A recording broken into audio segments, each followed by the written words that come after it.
Ang susunod na programa ay rated PG. Ito ay nangangailangan ng patnubay. Magandang araw mga kapuso, ito na naman pong muli ang inyong lingkod upang magbahagi ng mga kaganapan dito sa Abot Kamay na Pangarap, ang pinakaabangan po na teleserye ng Sambayanan. Nang malaman nga po ni Doc RJ na inabandon na ni Zoe si Annalyn dahil nga magkasama sila doon sa bahay noon ni Melba, at iniwan nga po niya itong si Annalyn at hindi man lang humingi ng saklolo, at nang masaktan nga ni Dr. RJ si Zoe dahil nga po hinawakan niya ng mahigpit ang kanyang braso. Dito na nga sinabi ni Zoe na binilin ni Moira na huwag niyang tulungan itong si Annalyn, at tuluyan na ngang nagalit si Doc RJ at sinabi na napakasama talaga ang impluwensa ng kanyang ina. At nakiusap si Zoe na huwag na siyang magalit dito sa kanyang mami. Ngunit sinabi naman ni Doc RJ na hindi tama ang kanyang ginawa dahil nga anak din niya itong si Annalyn. Samantala, doon naman po sa It's Rich Medical Hospital kung saan nandoon sila Harry, Regan, Doc Lindon at kasama na rin po itong si Annalyn. Ang tatlong manliligaw nitong si Annalyn ay nagkakatuwaan nga po sila, at tinanong nga ni Harry dito kay Dr. Lindon kung photographer ba ito, at sinabi naman po no Dr. Lindon na marunong din siyang kumuha ng mga pictures, at dito na nga po nagpicture sila.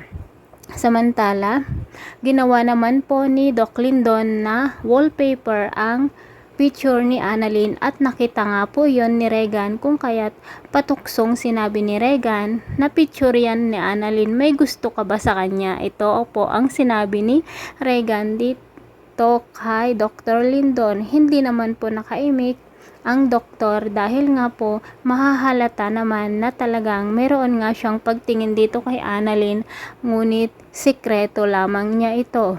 Samantala, nakipag-meet naman si Dr. Carlos dito kay Moira, at ang pag-uusapan nga po nila ay ang paninira na naman ni Moira dito kay Lynette, at sasabihin ni Moira dito kay Carlos na masama daw ang ginawa ni Lynette noon dito kay Michael dahil iniwan daw niya ito, at maaaring gagawin din niya ito dito kay Carlos.